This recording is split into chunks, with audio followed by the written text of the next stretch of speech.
Yeah, so welcome back. I have been having some running issues with the engine. Actually, it's been running okay, but then again not. And I was kind of afraid that I was having a bad valve or something like that. But I then pulled the spark plugs out. And I'll show you a picture right now that shows that I have 3 cylinders that are running rich, which kind of makes sense because when I run the engine, it smells of fuel in idle. So by looking at the spark plugs, there's clearly something going on, and you know, or maybe you don't, but in the Digitronic system, in the 8-cylinder versions, the firing group of injectors, they sit in 4 different groups.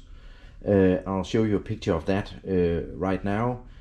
So when you combine these firing orders in the injectors with the SUDI spark plugs, you will note that these spark plugs or these cylinders do not sit in the correct pair of firing orders, meaning that because I was wondering whether the trigger points down in the distributor, whether that was the culprit of the engine not running right. But because they are not sitting in the correct group, these faulty spark plugs, then my next theory is that it is the injectors themselves. So although I have at a certain point in time rebuilt these injectors with new hoses and filters and whatnot, I still have the theory that at least 3 of the injectors are leaking or at least not shutting off when they are supposed to via the signal that they get from the ECU. So yeah, I'll pull the injectors out. I'll mark the 3 injectors that need to be looked at, and I can also say right now that I have ordered 6 new all stock injectors, original from Bosch. They do not come cheaply. They are actually pretty expensive, but I managed to find 6. So I'm waiting for them to arrive within the next week or so. So today I'll just begin to dismantle the injectors, and so that when the new ones arrive, I can put them on the fuel rails and install them back in, and hopefully I'll see an improvement.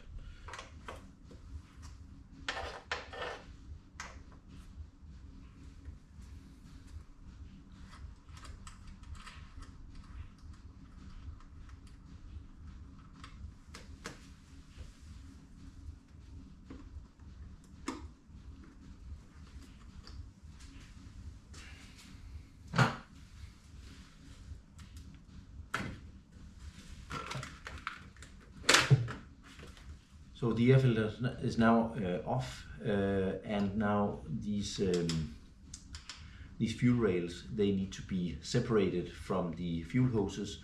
the engine hasn't been run for a few days, so there's no pressure left in the system. Maybe a bit of residue gasoline that of course I need to be careful about, but there's no pressure left, so I'll undo all the clamps and get on with these hoses. And it's a good idea to use a little pick or something like that, just to break the seal in the hose, so it is easier to get off the metal pipe.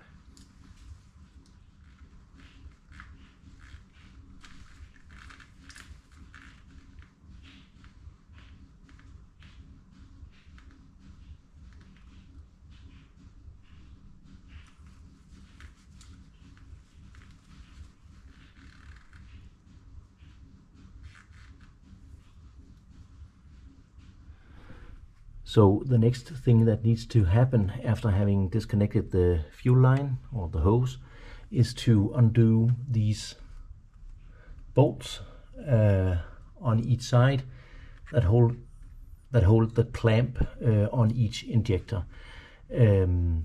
But first I'll mark the injector that I will be looking at when the fuel rail has come out, so that I can remember.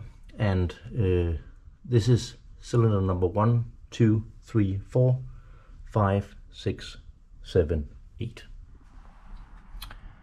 Yeah, so the fuel hose is now disconnected there, and is disconnected over there.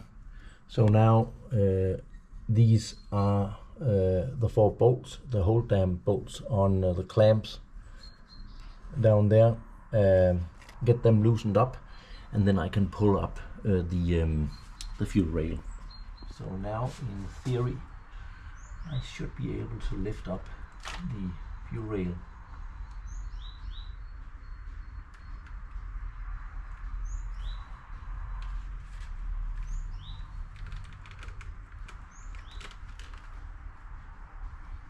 I need to get it past these connectors.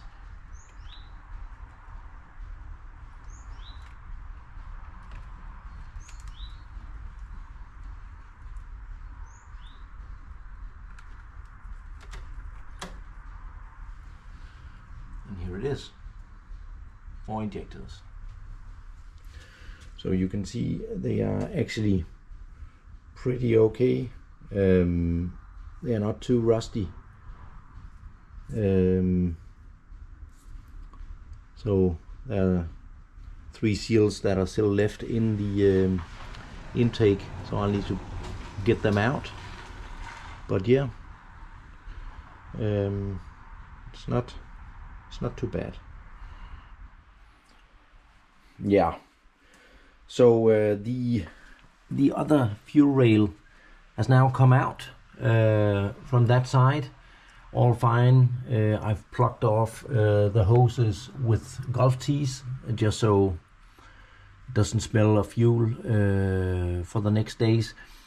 And things have, as usually, escalated. So I've pulled the valve covers off and put new fittings on the oil tube, and here I am yet to put on the new fittings, but it is very, very important when you pull these out, you need to be sure to get all the remains of these plastic fittings out of the holes. And just to give you an example, this was what I had to fish out from the holes with this little pick, plastic things, and if you don't get those out, it will plug the oil supply, and that is not good. So over here's the oil tube. I've cleaned that with some brake clean. Here are the old plastic fittings and new plastic fittings that come from Phoebe. I'll just put them on. So once these have been put on, you can take the rubber mallet and just tap very carefully on them, and you can hear that they have indeed bottomed out. Be aware of the one back there needs to be fully seated, and it is. So that is done. Then we can put back the valve cover. Yeah, so I'm now in my workshop and am preparing for putting on new injectors, and I marked injector number 2 as one of those who needed to be exchanged. So I'll take that off, and I just need to find a suitable screwdriver. Let's make sure that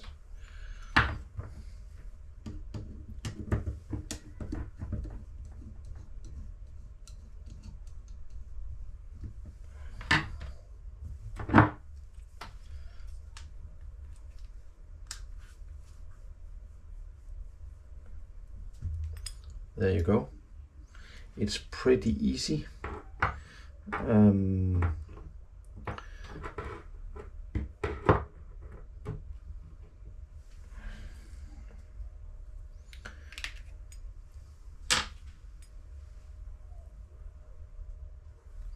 Yeah, so this is it, 3 injectors out, and then I'm ready to install the new injectors when they arrive, hopefully within the next few days.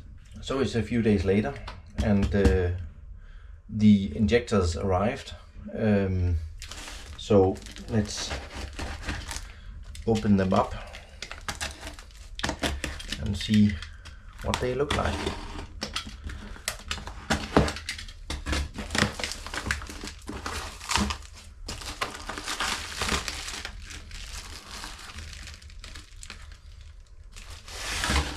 Here's one.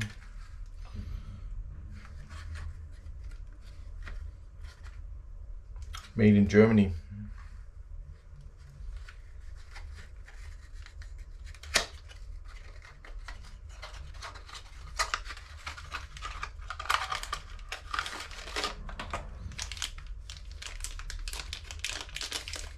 Sealed plastic bag. Looks really nice.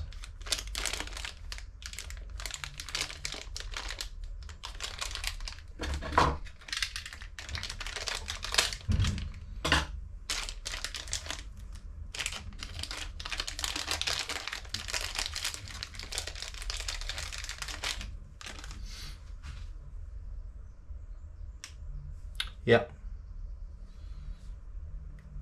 original with pencil cap, so that's all fine. And an old, it does seem okay, the hose here, but as I don't know how old this hose is, I'm unsure whether it is suited for ethanol fuel. So I will be taking off this hose and putting on new hose and stuff like that. And here are the hoses from reinforced fuel line. So let me crack on with that. So I've clamped down the injector in the vise and mounted this rubber ring around the injector, so to protect it a little bit.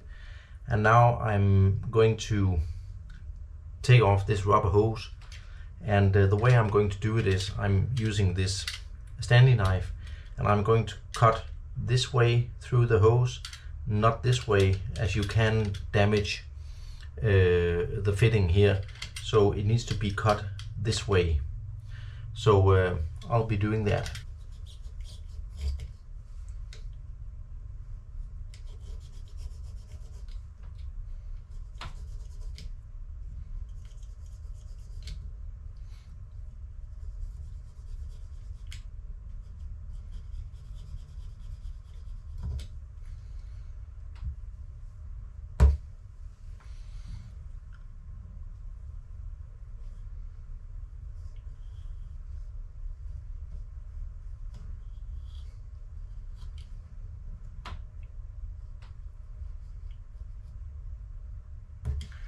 So I'm being really careful here.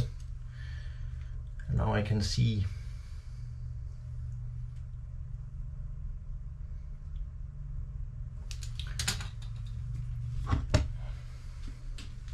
so now I can barely see the fitting there, and I am at the bottom or the top of this ferrule. So and the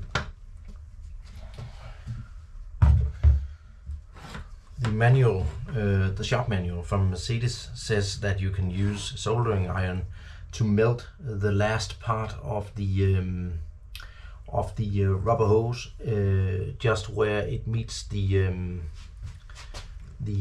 ferrule. So I'll attempt to do that.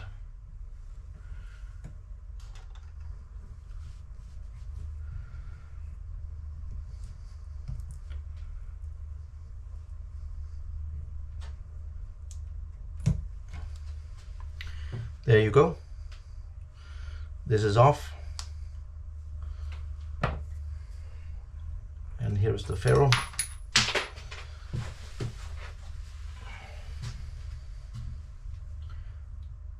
Here is the new hose, a new ferrule. Put the ferrule on, and then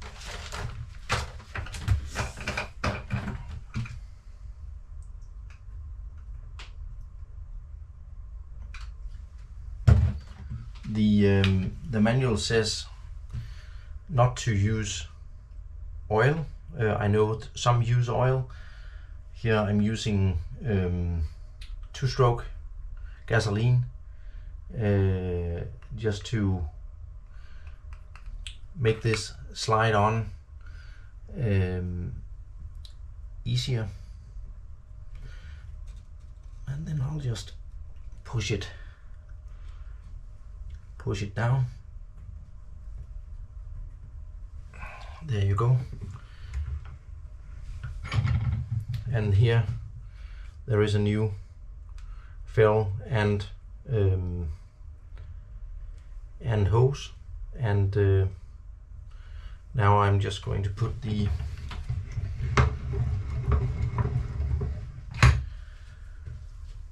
this clamp back on, and it needs to go here, over here.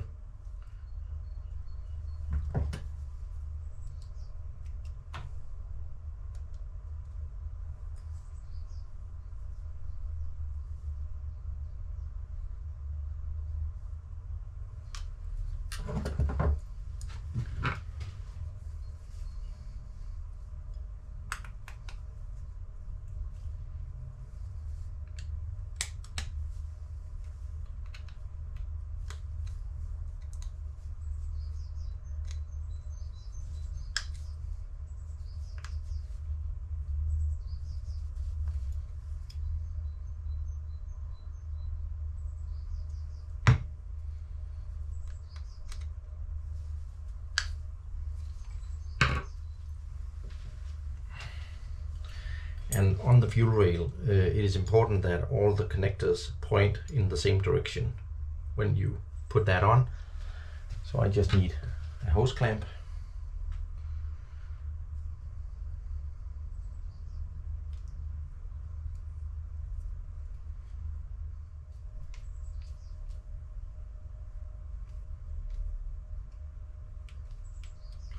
Don't go too crazy on the hose clamps. It will stay okay. It will be okay. So that was one down, 3 more to go. 2 more to go. So we are back in the garage, and now I need to fit the injector rails. I've put new rubber grommets on, so now it's just a question about putting this back without doing anything wrong.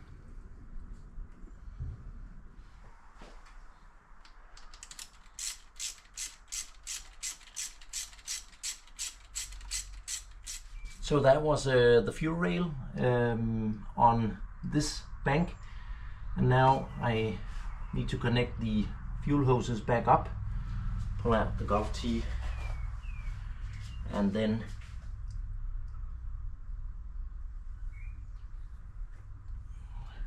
those clamps back on.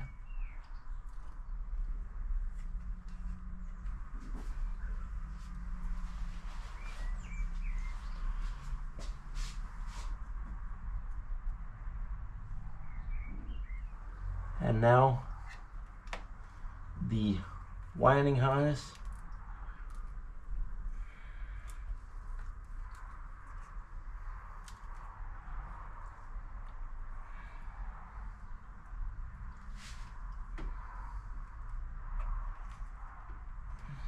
There we go. So now the second fuel rail is in. Everything is plugged up. The battery is reconnected. So now comes the time where we need to check for leaks. I'm always super nervous when I've been fiddling with fuel hoses and stuff like that. But I'll go and prime the pump a few times and then check for leaks.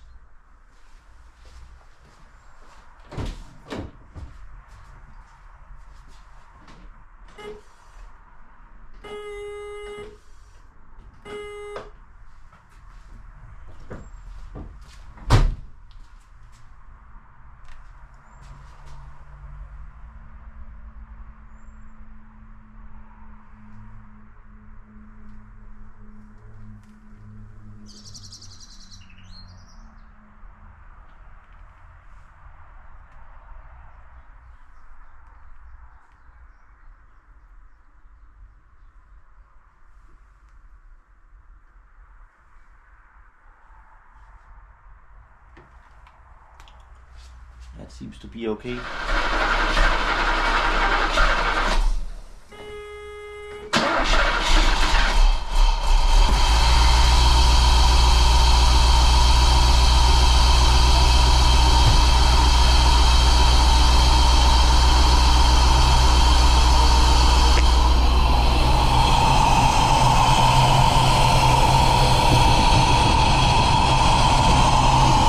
So I put the fuel pressure gauge on, and as you can see, just to be on the safe side, it is smacked on 2 bar